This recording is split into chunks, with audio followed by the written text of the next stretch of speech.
to our final Paint With Me Wednesday. I am really excited for today. It's very bittersweet knowing that by the end of this month, we should all have a completed art piece.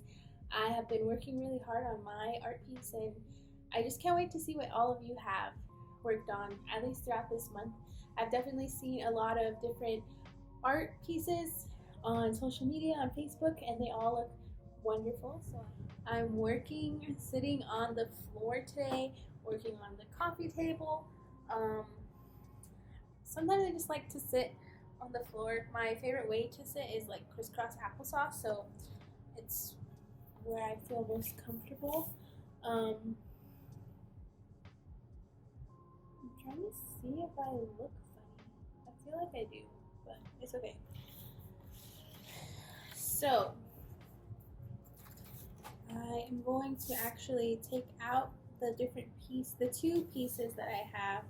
Like I said, I'm filming from a different angle today too, because not only do I want you to be able to see, but I kind of want you to be not.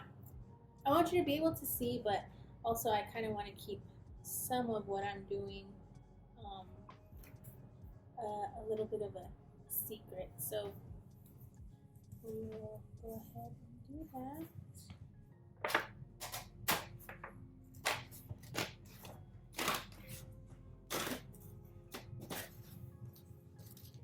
Now, telling your story, because we are getting ready for another pageant and we are looking for contestants, I am going to keep mentioning that as much as I can until every girl who wants to run has an application in. But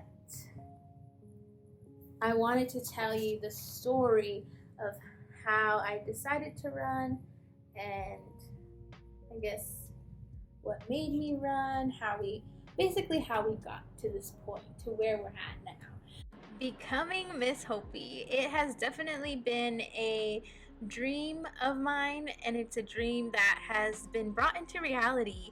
And I really began to think about becoming Miss Hopi back when I was a little girl. I used to go to all of the Miss Hopi, well, not all of them, but most of the Miss Hopi pageants with my family during the summer. And I remember the summer used to be the best time because we used to go up to the high school and there would be fireworks, and then after 4th of July, then the Miss Hopi pageant would usually take place. And I used to think Hopi High was so cool because they had a ruin between their gym and their auditorium.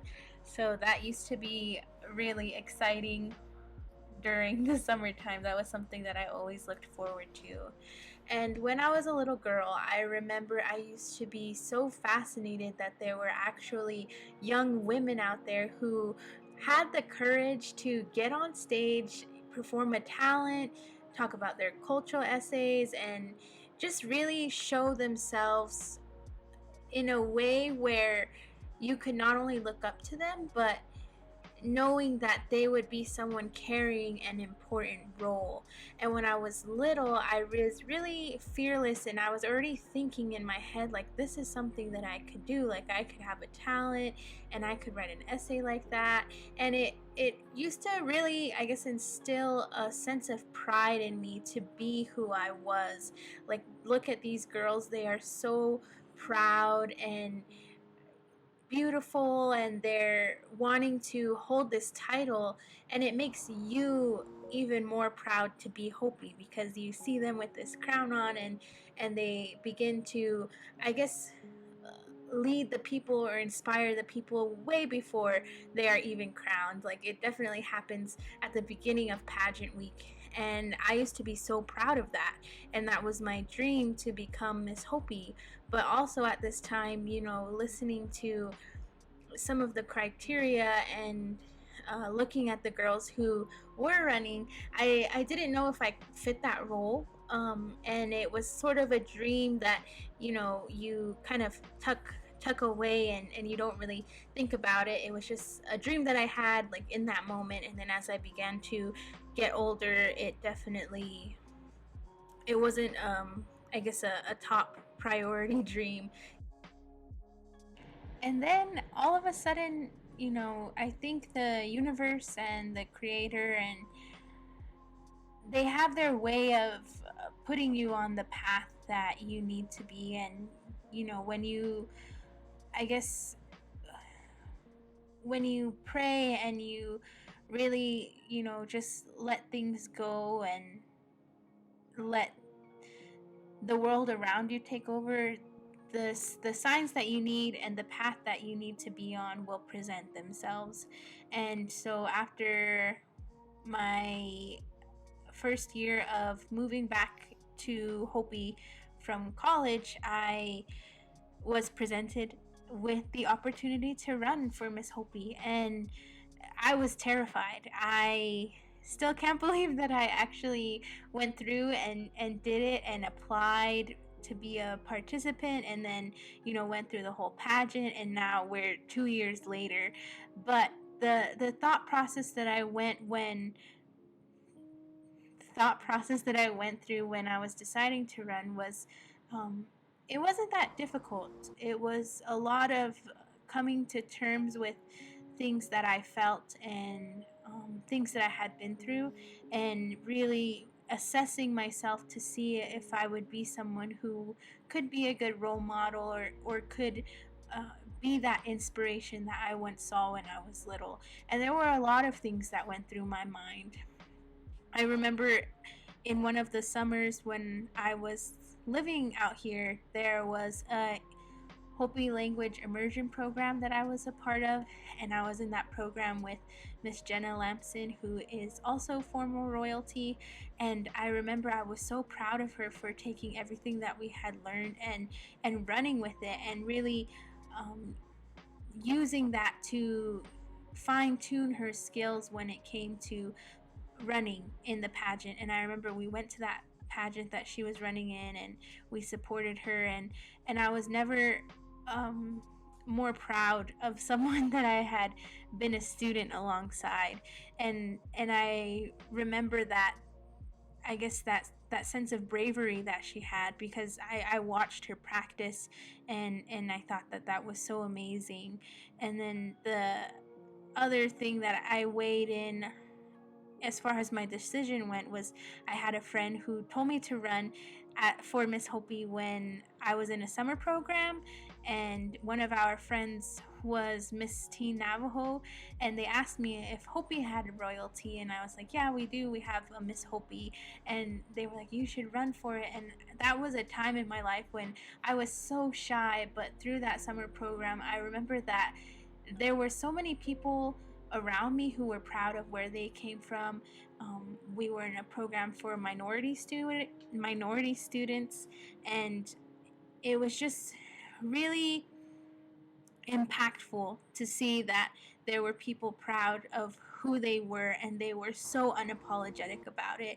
And here was me, like, nervous about every little thing I said, not nervous about being Hopi, but just, I guess, nervous about being Aeon. Like, what does that mean? I was kind of, I guess, a little bit awkward and shy, and through that summer program, I really got this sense of pride, and I guess I just really broke out of my shell through that summer program, and it was a really great support system for me as far as living up to my potential and not being afraid to speak up when needed.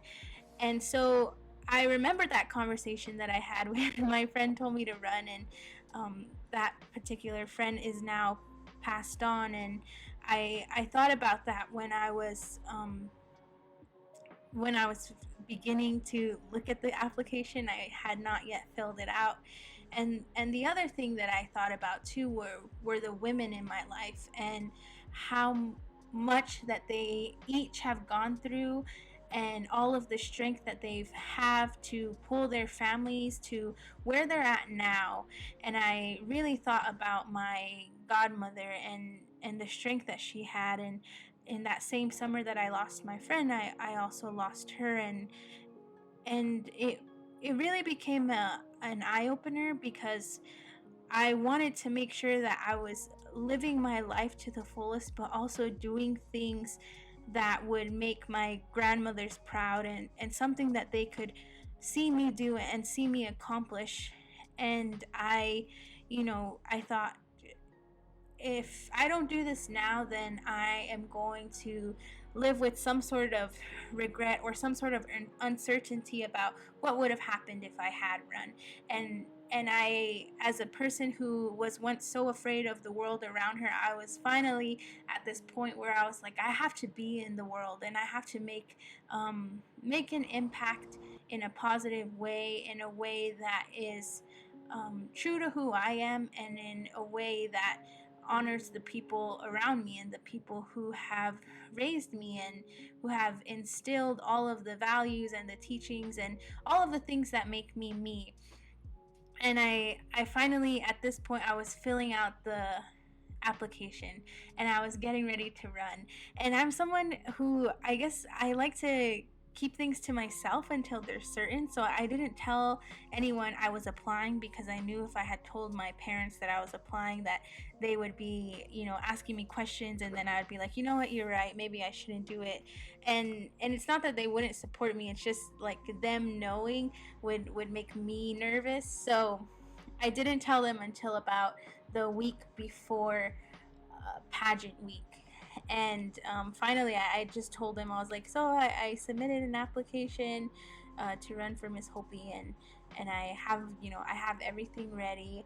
I'm a very prepared person when I need to be, so I already had most of my talent, and I was practicing things myself. So I told them that I was running, and they were like, oh my god. And it was really, I guess, a big surprise to them. And then I was like, you don't need to do anything. I have people to help. I was talking to my sister to help me get ready, and my dad to help me get ready. And I was like, I have people, who I have the people needed to help me with this, and they said that they could help me. So I just want you to be stress free and sit in the audience and support me. And they did. And I was so nervous. I was really nervous about the entire I guess not just the pageant, but pageant week. I was really nervous. And like I said, when you pray and you really um, let the signs come to you, they do, and they will. And my friend who had passed on, he used to have this tattoo of a dragonfly. And I remember that week when we were getting the stage set up, I saw dragonflies, and those are really meaningful to me, just because they're always near water, and water is what brings life, and so they kind of bring me a sense of peace. And I remember in that moment, I felt calm. Like, of all this nervousness, a dragonfly would appear, and that always seems to appear when I need it most. And I also saw a lot of hummingbirds that summer. And I remember I was packing my stuff because during pageant week we used to stay with the chairperson. And I was packing my stuff, and then I saw a hummingbird outside my window. And hummingbirds just remind me of my mom, and I was again put at ease. And then I think the real thing in the moment, that I finally was like, I can do this, and it's gonna be okay no matter what the outcome is. We're gonna be okay. And even if I forget something or forget a part of my talent, it's gonna be okay. Is when we were backstage, and I remember one of the visiting royalties was going to sing a song, and she sang Sam Cooke's "A Change Is Gonna Come." And that is one of my favorite songs, a song that I am in no way a singer, but when I like to just sing and let everything out, that's one of the songs I sing. And I heard that song, I was backstage, I wasn't really I was getting ready for the next portion of the pageant, and as soon as I heard that song, I was like, I can do this. This is something that I can do. And I feel like everything was an entire 180 from when I was a little girl to, when I was growing up, to when I was figuring out who I was, and then finally to when I was dealing with a major change that was happening in my life. I finally felt that I was ready, and I had done the things that I thought needed to be done, and then I finally arrived at the dream that I had when I was a kid, which is so funny.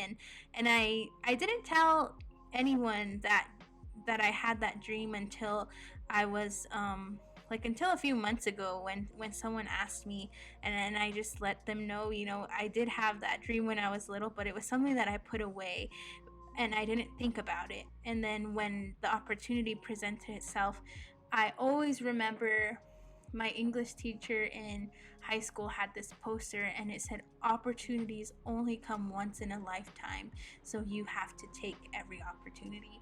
And I, ever since then, I've always kept that in the back of my mind. There are some things that I could not bring myself to do. I was not brave enough, but this was something that I knew I could do, and I am incredibly honored for the way that it has gone. And I can only hope that the next group of girls who will come into this position feel the same way, and get that sense of accomplishment, and that they know that they are going to be an inspiration to girls everywhere. And really, I think that's what's so great about this role, is that in the past, looking at all of the previous Miss Hopis, there are such a variety of girls. And really, the Miss Hopi committee is empowering young girls everywhere. And it doesn't matter what your background is, or what your troubles are, what challenges you've been through, you are still able to bring that positivity and to bring that life back into the community, and to be an inspiration to those around you. And I really enjoy I really enjoy talking to and seeing where all of the previous Miss Hopis are. We've had Miss Hopis who were holding the title while they were in college, who were held the title fresh out of high school, which is so amazing. Like, to be so young and to be able to have this opportunity to meet so many people and to go to so many places, no matter what your path is or where you are in your path. I think this is an opportunity that will change your life and will help you grow for the better. And I don't regret, how long it took me to finally make this dream into a reality. And I am just, I think I'm just grateful. And I don't know if there's another English word to describe that, but I am extremely grateful, and I really can't wait to see who the new pageant contestants will be. And so, with that being said, once again, if there is one hair on your head that feels like it wants to run for Miss Hopi, if there's that little tiny voice inside that feels like you are ready and you are wanting to hold this title and be a part of the Miss Hopi committee, then I would say do it. It doesn't hurt to try. It doesn't hurt to ask questions. It doesn't hurt to put one foot in front of the other. And I am definitely here to answer any questions, to give anyone any motivation. And with that being said, I will leave this story here. I hope that you enjoyed it. This is the last Create With Me, and I am thankful for this entire journey. I think this is another thing that I was extremely afraid to do, to be in front of a camera, or to at least put some of my art in front of the camera. But I am really proud and really excited that it has gone so well so far. So remember to share your photos using the hashtag MHAP2021 and tag either myself or the Miss Hopi committee, and we will put all of the March creations into an entire presentation and we will share it.